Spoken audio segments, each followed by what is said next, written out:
All right, we're back again. Welcome to Menace Armament. And today, what we're going to talk about is things like this. This is actually a custom built that I did for my wife when I first started working with Bishop. And it turned out pretty good. She wanted some zombie green, which kind of threw me for a loop a little bit. And she's got her own little special engraving right here. I don't know if you can see that very well in the camera or not, but it turned out pretty good. It's a fun shooter, but that's what we're going to talk about today. Is all right. You want a custom gun. You want something that's made for you. Where do you start? That's always the hardest part. Um, my personal opinion, number one, find somewhere where you can actually see what they've done. Don't go to your cousin's basement and decide you're going to build this expensive gun. Try to find somewhere that has been doing it, has a good idea of what they're doing, and are willing to listen. Um, Once you do find that, which part of that might be the budget side, um, things of that nature, but do your research, take your time, don't rush into it. I always say, find a good starting point of what you're going to be using the rifle or pistol or whatever weapon system you're getting into, especially in the custom world. You get a lot of benefit from going full custom because this is where you get the chance to really make something, you know, not only aesthetically fit to what your desires are, but also physically fit to you the best that you can get. So doing your research on every part that you kind of want put into it, or understanding what the ultimate goal for that weapon is going to help you immensely. So kind of knowing what you're looking for before you even go to the gun shop and have done your research on the individuals that are going to be building your firearm for you. Having that set up is going to help immensely because as gunsmiths, we kind of know what works well for certain jobs. But it's really hard when someone comes in and they're like, yeah, I want to hunt rabbits and then do CQB and then go out and hunt an elk. And it's like, okay, I mean, I can do something that's going to do okay at all of those jobs, but it's not going to excel in one direction or another without knowing specifically what it is you want. Yeah, the idea of a do all rifle within limits, you can do that. But you're not going to go hunting big game and rabbits without destroying the rabbit type idea, and also home defense when able to shoot that 1 mile away target all at the same time. It's you're going to have to you got to give some somewhere. Most people, when they build a custom gun, it's more going to be the competition side. It's going to be more set up towards that. We are coming out with more of a budget build. It's going to be a manufactured line. Now, that's going to be an all around good, just AR for home defense to practicing at the range, things of that nature, standard, 5.56 type ammo.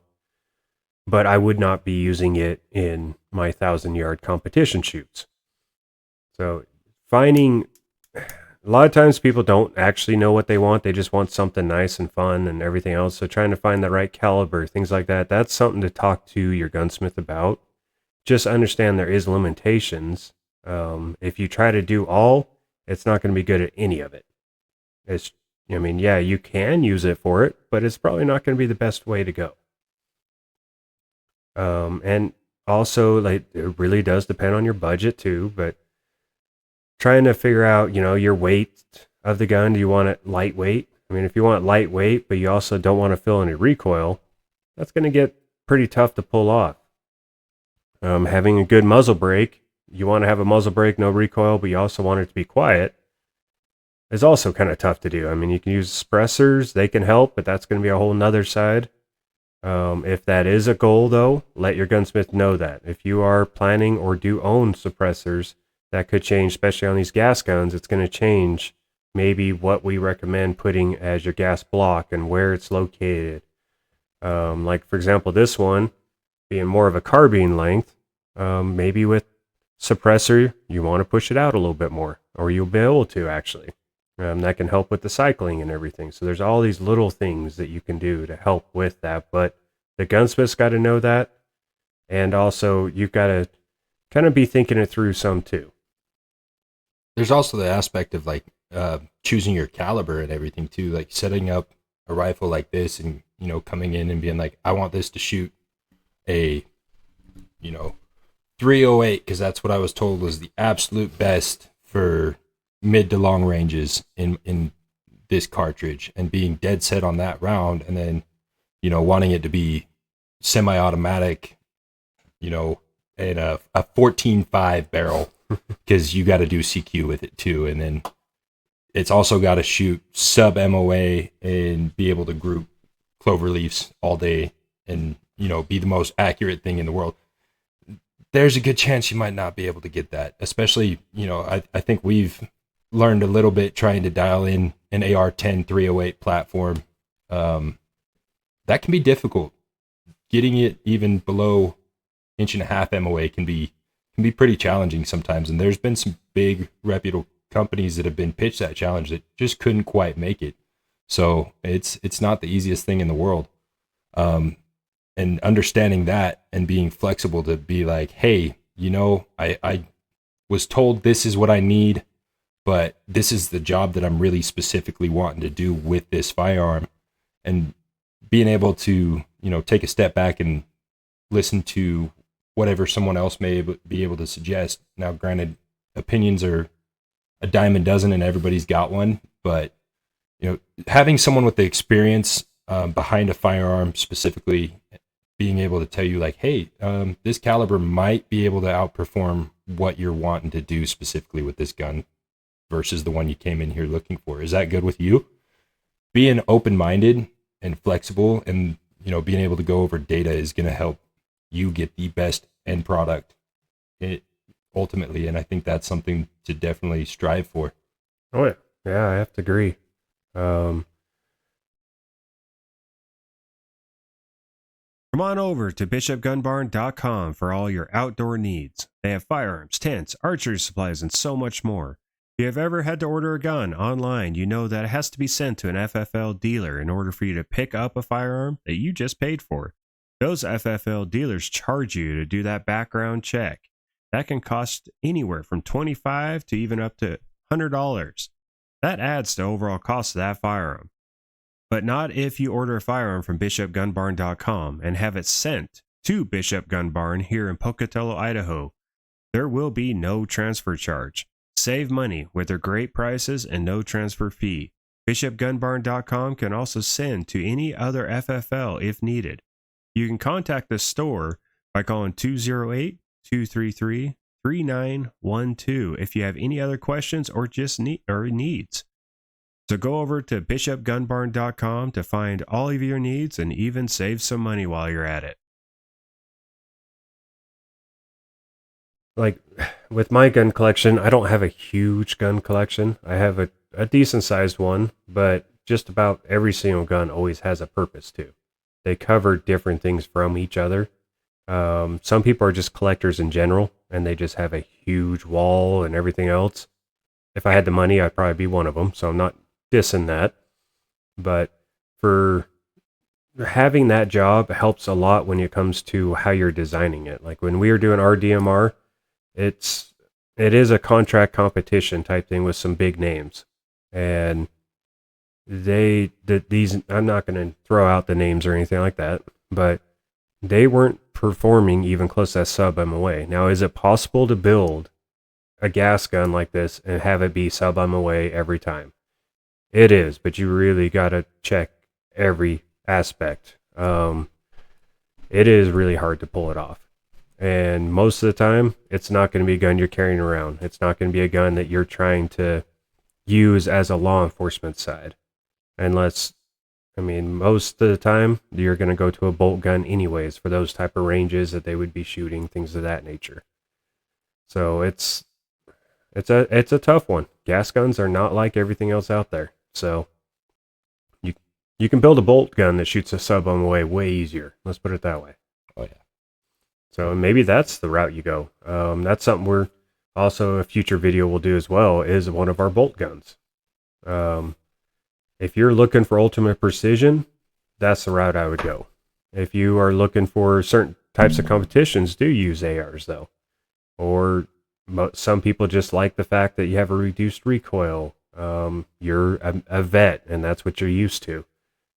Just it's hard to expect that to pull off the same accuracy consistently as a standard bolt gun. I think there's definitely an argument to be made on, not necessarily because everybody wants the tightest group they can get absolutely all day. I don't think we've ever had anyone ask us for more than, I don't think I've ever had anybody ask for, I need 2 MOA at least. Everybody's like, yeah, it's got to be sub MOA, sub 1 inch groups. Reality is even especially in a gas gun, in order to get those groupings, you have to make tolerances really tight, and that can actually affect how much duty use you can get out of this firearm. Something for like a competition setup where you're taking it out, setting it on a bench, shooting your 1,000-yard shots, and doing 0.75 MOA. That's going to be phenomenal, and it's absolutely doable. Your bank account's going to hate you on that end for sure, but Takes a lot of you time. it's time, effort, dialing it in. But if you can afford that and you can have the patience and money for it, absolutely go for it. But understand that that's going to be ultimately probably what you're using that rifle for primarily versus, going out and running through the woods like a lot of guys like to do. And, we all like to LARP a little bit, throw our kit on and get a little dirty.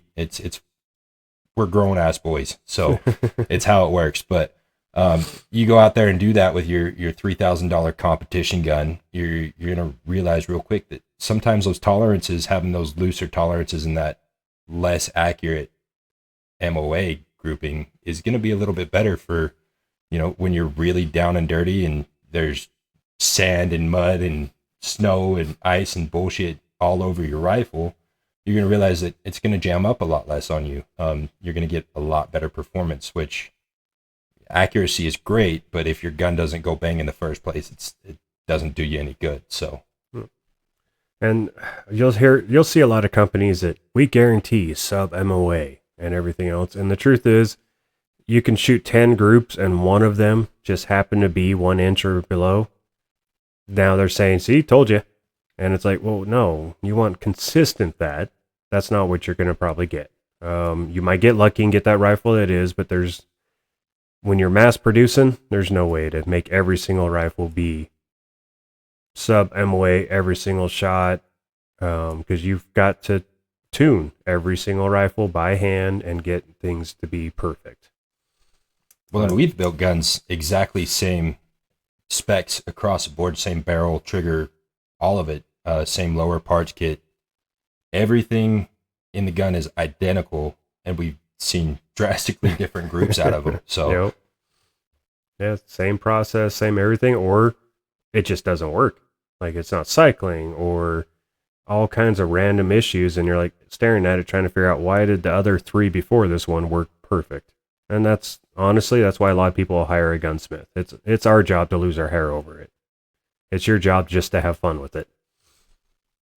So, budget is probably the biggest thing out of them all. That kind of decides what you're going to end up getting.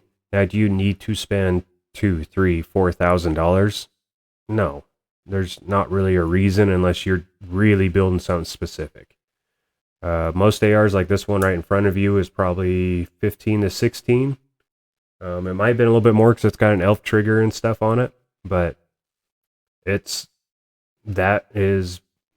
gun will outshoot anything I shot in the military, that's for sure. oh yeah. So, some areas also to look at though. Timeline. Timeline can be a tough one to give you an exact timeline type thing, especially for a smaller shop, because you don't know what all is happening, like what has happened with us lately. All of a sudden, everything just came due at the same time, and more stuff was coming in faster than we could keep up. So, timelines ended up being pushed back some. I think we're looking at upwards of like 50, 60 guns between the two of us that we're working on right now. So, yeah, it's just us two guys doing it. So, there's that sounded awkward, but whatever. We're the only two that's working on these. So sometimes it gets a little bit muddled up trying to juggle all these projects we got going on between two people. So Right. having a little bit of, I hate to say it, but like a little bit of patience and understanding on that front. Like, I'm not trying to just take your money and, um, just run away with it all. But there's times where, you may be waiting a couple months to get your custom rifle in your hands just because there's a lot of customers that are coming to that same gunsmith. And, maybe it's just one or two guys, which is kind of what I like to see from my local shops anyway. I don't always feel like I get some of the feedback or interaction or experience, I guess you could say, when you just go out and you pick up a mass produced rifle off the shelf. Um, you get to go out and do all the research on that yourself versus when you're doing a build like this, you've got your gunsmith who's working on every aspect of this firearm for you. He's probably going to know exactly what you want, or she, depending on wherever you are. So always good things to keep in mind that way. And especially if you're buying local, another big bonus is you can not only talk to the person that built the gun, if you ever want to change something, upgrade something, if something goes wrong, you're not sending it in and having random people trying to figure it out or do it for you or anything like that. You're having the person that actually built it. For us, what has killed us a lot is also the gunsmith side, not just the custom build side. And that all happened really fast as well. Um, that is going to happen. That is something to consider when you are going, especially to a small shop like us. We're a small shop. But the bonus is our warranty wise, if it breaks or something, you just bring it in, we get it fixed. There is nothing that is going to stop that from happening. We want to take care of everybody the best we can. And when you build a whole bunch of guns, you're going to run into some having an issue here and there. We do test fire, of course, but sometimes it does happen. Or maybe you put the wrong ammo in, or a rock got in the wrong place. You bring it in, we just get it cleared out for you. Things do happen. We'll help you out. At least that's our way of doing it. Now, when you're going through your local place or anything like that, you're going to want to find out, how are they in that area? Is it kind of one of these things where they just kind of give it to you, say goodbye and good luck? It's custom, so we don't do anything. Once you buy it's yours type idea. Or are they friendly and more willing to work with you? Get to know them. Maybe even purchase a different gun from the shop and see how the process goes. And it's always a good way to see if you're dealing with some friendly people or people that are just there because they have to be. So now another bonus to a custom gun is probably the biggest thing is going to be the color, things like that. Like, this is what my wife wanted. That's what I built for her.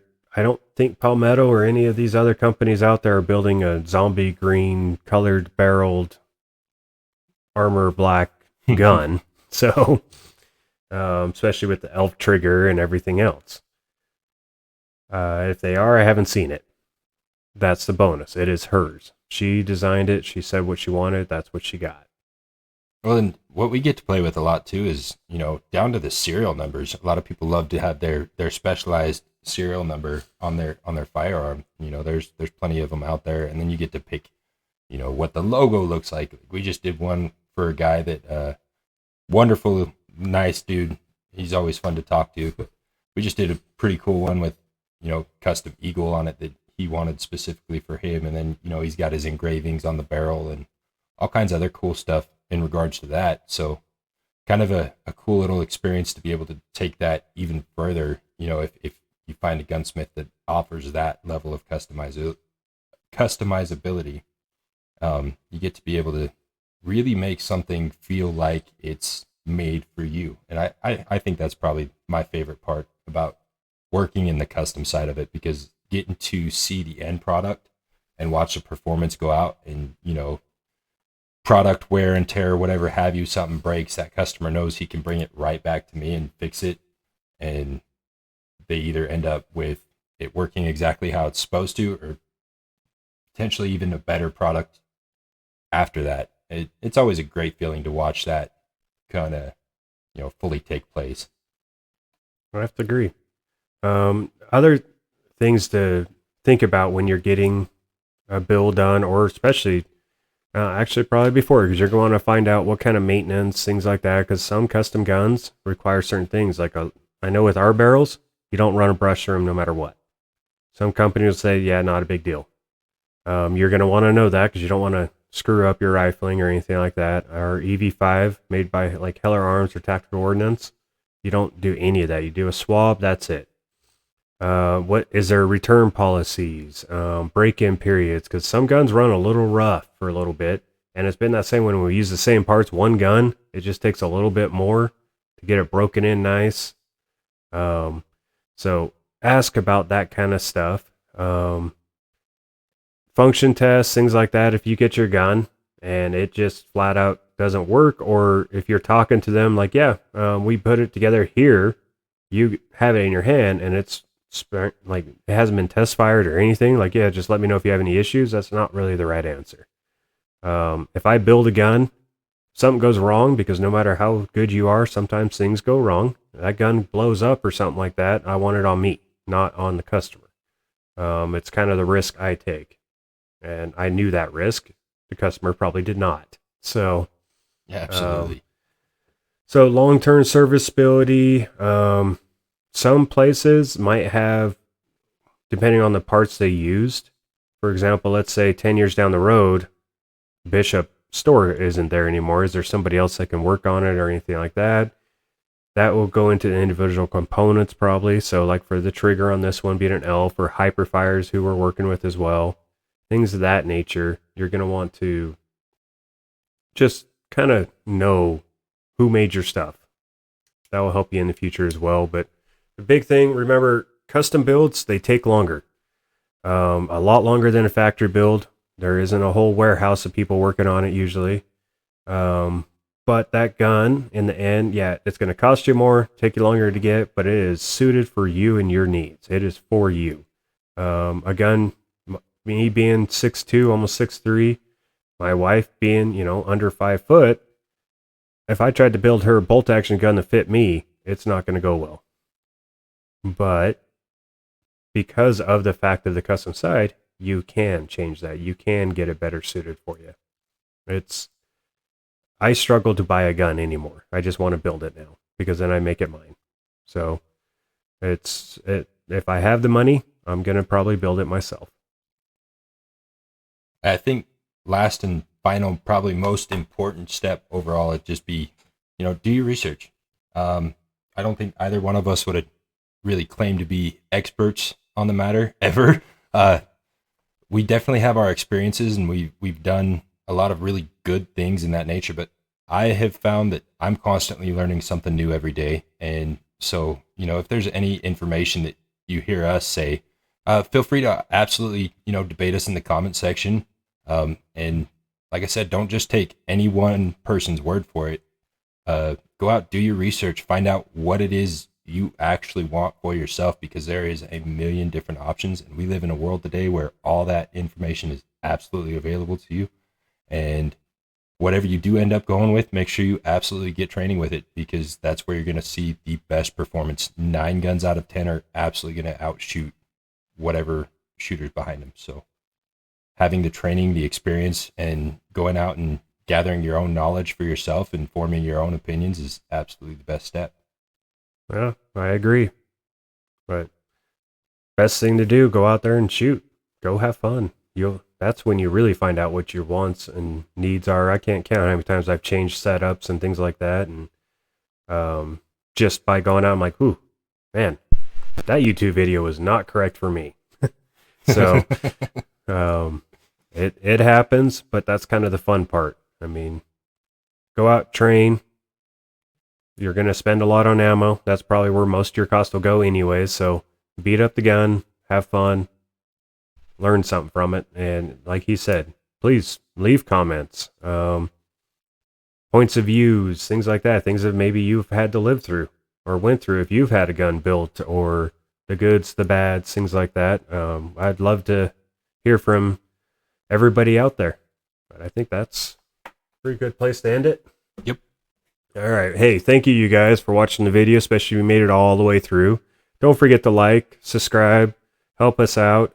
If you have any ideas for future videos, things like that, send us a message. let us know. We're always looking for those. Hopefully, we're going to have some good videos from SHOT Show coming out of it. We're not going there as media or anything like that, so I have to be kind of careful on how much video I can do or what I can sneak in. But it's going to be fun. So expect to see more videos in the near future.